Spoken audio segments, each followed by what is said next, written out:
پہلی بات تو یہ جان لیجئے کہ میدان حشر، اس کی حقیقتیں، اس کے واقعات کو صحیح سمجھنا ہمارے لیے ممکن نہیں ہے۔ یہ عالم غیب کی باتیں ہیں۔ موت کے بعد سے لے کر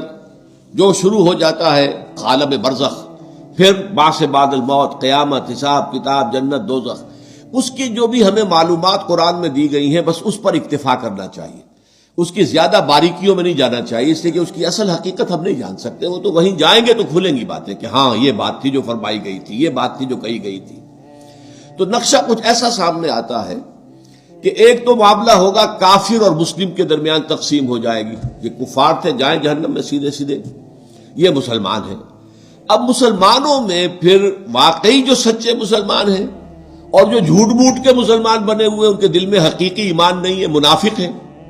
اب ان میں بھی ایک سکریننگ کی جائے گی، ایک چھلنی لگائی جائے گی تاکہ منافق ایک طرف رہ جائیں اور جو اہل ایمان حقیقی ہے وہ آگے نکل جائے۔ یہ جو چھلنی ہے اس کو پل صراط کہتے ہیں ہم اپنی زبان میں، اور یہ صراط ایک پل ہوگا، بہت تنگ سا پل، اور اس پہ شدید اندھیرا ہوگا، اور یہ جہنم کے اوپر ہوگا، نیچے جہنم دہک رہی ہوگی اور اس کے اوپر سے یہ پل صراط ہے،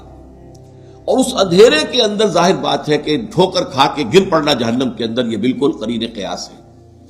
لیکن جو صاحب ایمان ہوں گے، دنیا سے جو ایمان کی اور اعمال صالحہ کی روشنی لے کر آئے تھے، ان کے دل میں سے بھی روشنی نکلے گی،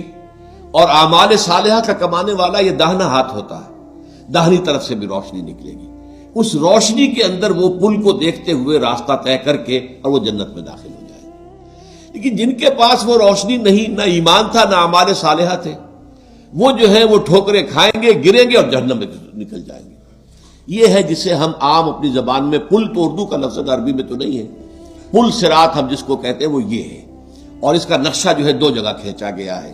اہل ایمان، دل کا ایمان ہے تو دل سامنے سے اس کی روشنی ہوگی، اور اگر داہنی طرف جو ہے اعمال صالحہ ہے تو داہنی طرف روشنی، دونوں جگہ پر۔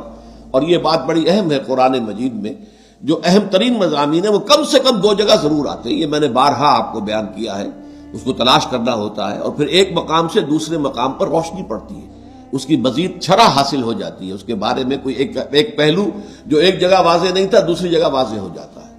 چنانچہ سورہ حدید میں واضح ہو جاتا ہے کہ یہ منافقین کو چھلنی میں اسے نکالنے کے لیے در حقیقت اللہ تعالیٰ یہ پروسیس کرے گا۔ اس کی حقیقی شکل کیا ہوگی یہ تو وہیں جا کر معلوم ہوگا، لیکن یہ کہ دو مقامات پر اس کا تذکرہ اجمالاً میں نے اس کا نقشہ آپ کے سامنے کھینچ دیا ہے۔